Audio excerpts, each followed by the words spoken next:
तो दोस्तों good morning. मैं सुनील कुमार आईआईटी रावर्सगंज की तरफ से आपका स्वागत है। तो देखिए दोस्तों, हम लोगों ने एनटीपीसी रेलवे की सीरीज शुरू की थी। आज उसी क्रम में जो है कि आज आपका तीसरा दिन है। तो आइए इस सीरीज को हम लोग आगे बढ़ाते हैं और अपने क्वेश्चन सेगमेंट की तरफ आते हैं। तो देखिए आपके स्क्रीन पे दिख रहा होगा, क्वेश्चन नंबर 1 में आपसे पूछा हुआ है कि भारत का महान्यायवादी की नियुक्ति किसके द्वारा की जाती है। आपको यहाँ पे बताना है कि जो आपके अटॉर्नी जनरल साहब होते हैं, इनका अपॉइंटमेंट आपका कौन करता है। तो देखिए ऑप्शन ए में आपको दिया हुआ है प्रधानमंत्री, ऑप्शन बी में आपको दिया हुआ है राष्ट्रपति, ऑप्शन सी में दिया हुआ है राज्यपाल और डी में आपको दिया हुआ है न्यायाधीश। तो देखिए जो आपके अटॉर्नी जनरल होते हैं, इनका अपॉइंटमेंट या नियुक्ति आपके राष्ट्रपति साहब के द्वारा की जाती है। और देखिए अगर वही बात करते हैं तो जो महान्यायवादी होते हैं, ये आपका आर्टिकल मतलब अनुच्छेद आपका 76 में कहा गया है कि भारत के लिए एक आपका महान्यायवादी होगा। साथ ही जो है कि महान्यायवादी की नियुक्ति और त्यागपत्र दोनों ही प्रेसिडेंट साहब के द्वारा किया जाता है। और देखिए और जो है कि इसके बारे में थोड़ा सा और हम लोग फैक्ट जानने की कोशिश करते हैं तो आप ये कह सकते हैं जो आपके महान्यायवादी साहब होते हैं, ये आपके first law officer of the India होते हैं, ठीक है। और ये भारत सरकार को किसी भी कानूनी विषय पे आपका जो है कि लीगल एडवाइस प्रदान करने का कार्य आपका करते हैं। और एक पॉइंट आपसे ये भी आपके एग्जाम में क्वेश्चन बन के आ जाता है कि सपोज करिए जो आपकी संसद है, ठीक है, संसद में जो है कि कौन सा ऐसा व्यक्ति होता है जो दोनों सदनों की कार्रवाई में भाग ले सकता है, बोल सकता है, अपना मत रख सकता है, लेकिन वोटिंग नहीं कर सकता है। तो यही आपके जो है कि महान्यायवादी साहब होते हैं। और देखिए अगर इसे करंट से अपडेट करना चाहेंगे तो आप ये कह सकते हैं कि जो प्रेजेंट टाइम में हमारे जो है कि अटॉर्नी जनरल साहब कौन आपके हैं, तो के वेणुगोपाल साहब हैं।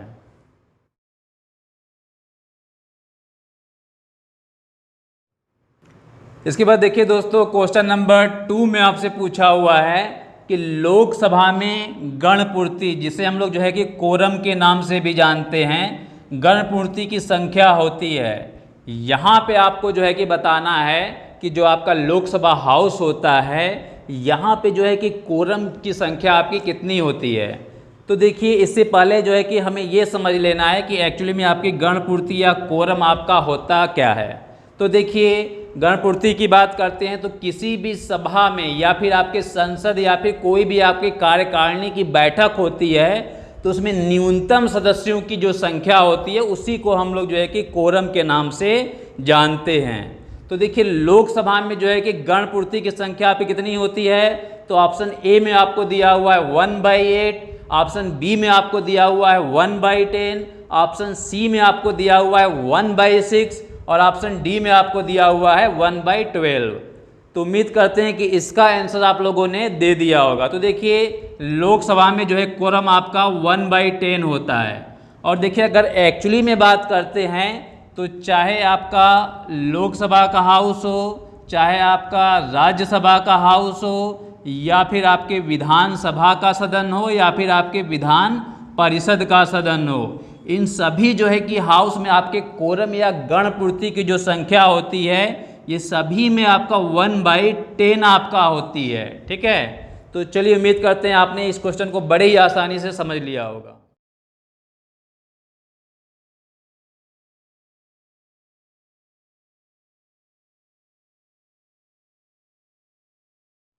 इसके बाद देखिए दोस्तों, क्वेश्चन नंबर 3 में आपसे पूछा हुआ है कि जो प्रेसिडेंट साहब होते हैं ये लोकसभा में कितने सदस्यों को आपका जो है कि मनोनीत या फिर आपके नॉमिनेट करते हैं।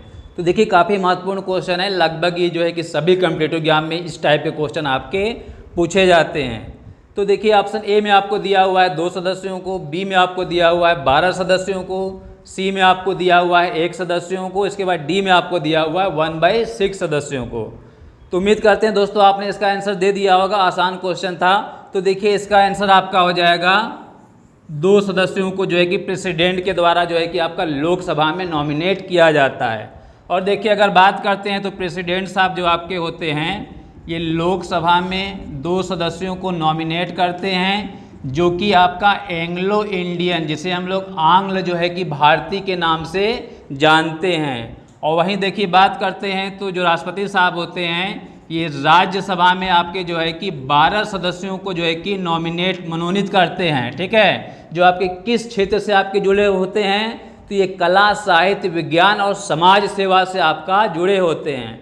तो देखिए, जिस प्रकार से जो है कि संसद में राष्ट्रपति साहब जो है कि लोकसभा में 2 और राज्यसभा में 12 सदस्यों को नॉमिनेट करते हैं, वैसे ही जो आपकी राज्यों में जो आपकी विधान मंडल होती है, उसके अंतर्गत जो विधान सभा होता है, इसमें आपके राज्यपाल साहब के द्वारा 1 सदस्यों को भी नॉमिनेट किया जाता है। ठीक है, और वहीं बात करते हैं तो विधान परिषद में राज्यपाल साहब के द्वारा 1/6 मेंबर को जो है कि नॉमिनेट आपका किया जाता है। हालांकि क्वेश्चन तो आपका एक है, लेकिन इससे जुड़े हुए काफ़ी आपके महत्वपूर्ण कॉन्सेप्ट भी बन जाते हैं, इसको भी हमें देखने की ज़रूरत है।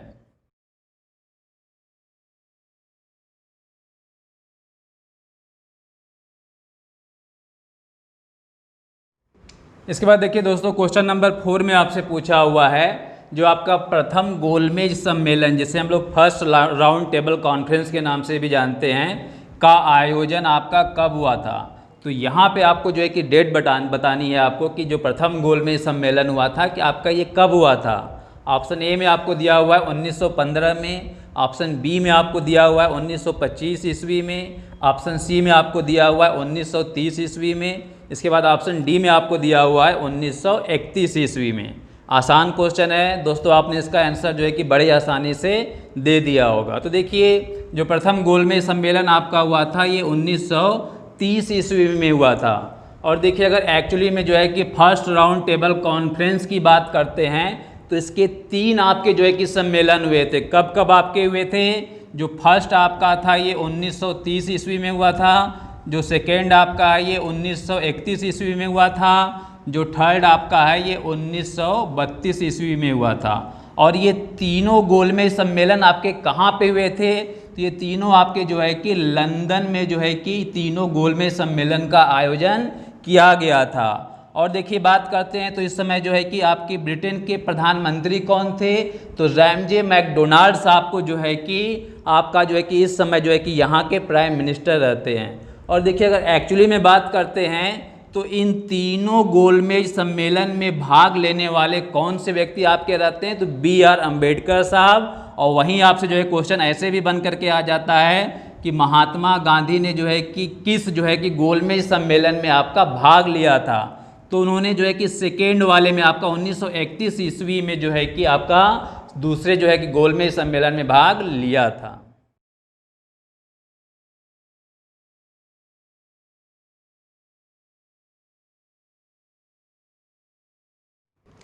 इसके बाद देखिए दोस्तों, क्वेश्चन नंबर 5 में आपसे पूछा हुआ है कि भारत छोड़ो आंदोलन, जो आपका क्विट इंडिया मूवमेंट आपका हुआ था, ये कब आपका जो है कि प्रारंभ हुआ था? आपको जो है कि इसमें ईयर बताना है कि किस ईयर में जो है कि आपका क्विट इंडिया मूवमेंट को आपका स्टार्ट किया गया था। तो देखिए, ऑप्शन ए में आपको दिया हुआ है 1942 ईस्वी में, ऑप्शन बी में आपको दिया हुआ है 1940 ईस्वी में, ऑप्शन सी में आपको दिया हुआ है 1943 और इसके बाद डी में आपको दिया हुआ है 1946 ईस्वी में। आसान क्वेश्चन है और उम्मीद करते हैं आपने इसका आंसर बड़ी आसानी से दे दिया होगा। तो देखिए, जो आपका क्विट इंडिया मूवमेंट है ये आपका जो है कि 9 अगस्त 1942 ईस्वी को आपका ये स्टार्ट किया गया था।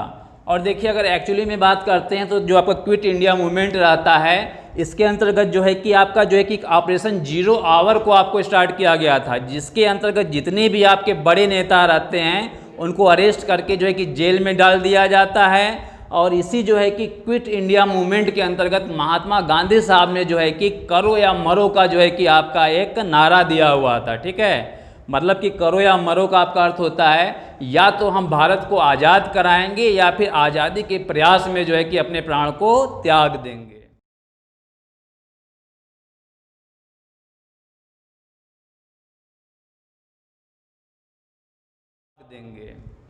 देखिए दोस्तों, क्वेश्चन नंबर 6 में आपसे पूछा हुआ है, जो कंप्यूटर की आपकी शब्दावली होती है, इसमें बग क्या होता है? आपको बताना है जो है कि बग आपका क्या होता है। ठीक है, किस कंडीशन में कंप्यूटर की शब्दावली से आपका ये जुड़ा हुआ है।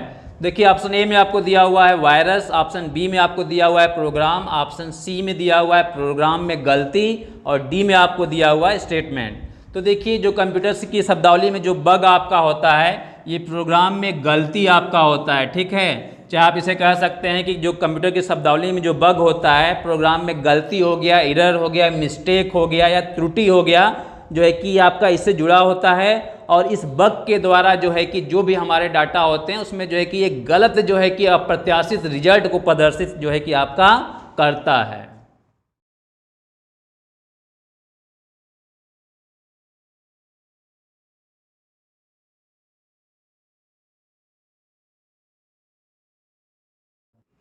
इसके बाद देखिए दोस्तों, क्वेश्चन नंबर 7 में आपसे पूछा हुआ है कि निम्नलिखित में से कौन सा आपका इनपुट डिवाइस है।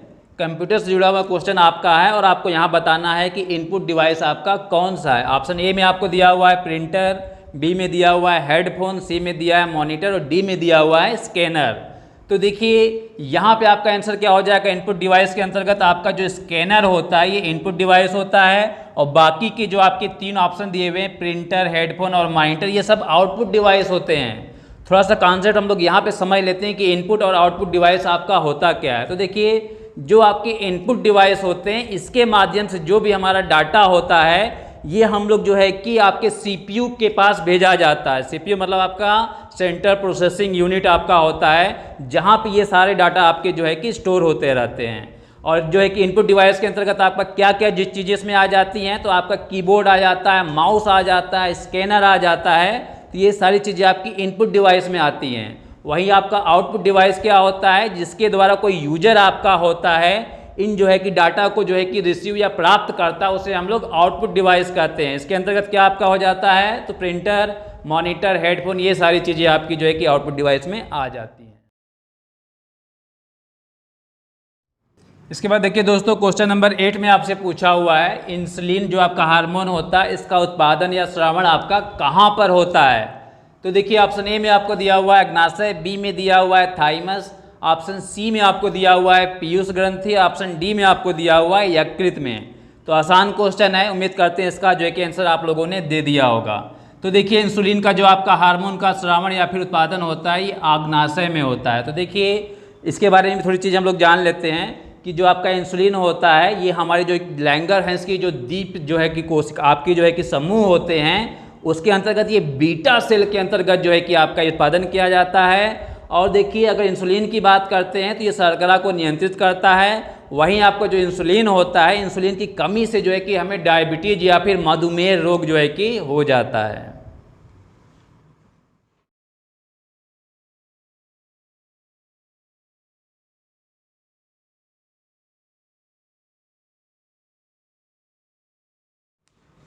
इसके बाद देखिए दोस्तों, क्वेश्चन नंबर 9 में आपसे पूछा हुआ है जो वायुमंडल आपका एटमॉस्फेयर होता है इसमें नाइट्रोजन गैस आपका कितने परसेंट होता है। आपको यहाँ बताना है जो नाइट्रोजन गैस है आपकी कितने परसेंट आपके एटमॉस्फेयर में है। तो देखिए ऑप्शन ए में आपको दिया हुआ है 20.95%, बी में आपको दिया हुआ है 78%, सी में आपको दिया हुआ है 0.93% और डी में आपको दिया हुआ है 0.036%। तो देखिए जो वायुमंडल में नाइट्रोजन गैस आपकी होती है, उम्मीद करते हैं आसान क्वेश्चन है आपने बता दिया होगा, ये आपका 78% होता है।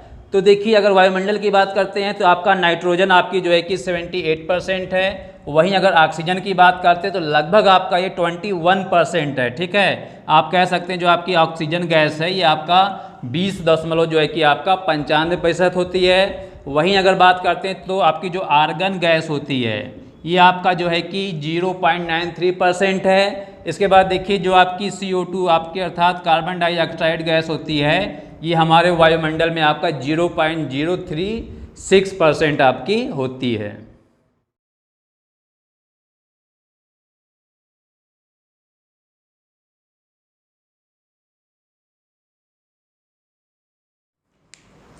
इसके बाद देखिए दोस्तों, क्वेश्चन नंबर 10 में आपसे पूछा हुआ है जो भारतनाट्यम आपका शास्त्रीय नृत्य है ये किस राज्य का आपका नृत्य है। ठीक है, आपको बताना है। तो ऑप्शन ए में आपको दिया हुआ है आंध्र प्रदेश, बी में दिया हुआ है केरल, ऑप्शन सी में दिया हुआ है तमिलनाडु और ऑप्शन डी में आपको दिया हुआ है उड़ीसा। तो देखिए आसान क्वेश्चन है, नृत्य से भी जो है कि आपके कॉम्पिटिटिव एग्जाम में क्वेश्चन बन करके आता है। तो देखिए जो भरतनाट्यम आपका जो है कि नृत्य है ये तमिलनाडु राज्य का है। ठीक है। तो इससे जुड़े हुए कुछ और नृत्य भी हम लोग देख लेते हैं, जैसे कि आपका जो है कि ओडिसी कहाँ का हो जाता है, तो उड़ीसा का हो जाता है। कथक आपका कहाँ का है, उत्तर प्रदेश का है। कथकली कहाँ का है, तो केरल का हो जाता है। बिहू नृत्य आपका कहाँ का है, तो असम का है। तो इस पैटर्न पर भी जो है कि आपके कॉम्पिटिटिव एग्जाम में क्वेश्चन बन करके आते हैं। तो चलिए उम्मीद करते हैं वीडियो आपको अच्छा लगा होगा, और वीडियो अगर आपको अच्छा लगा होगा तो IBT रावर्सगंज को आप लोग लाइक, सब्सक्राइब और शेयर करना ना भूलें। इसके बाद मिलते हैं एक नए वीडियो में, तब तक के लिए थैंक यू।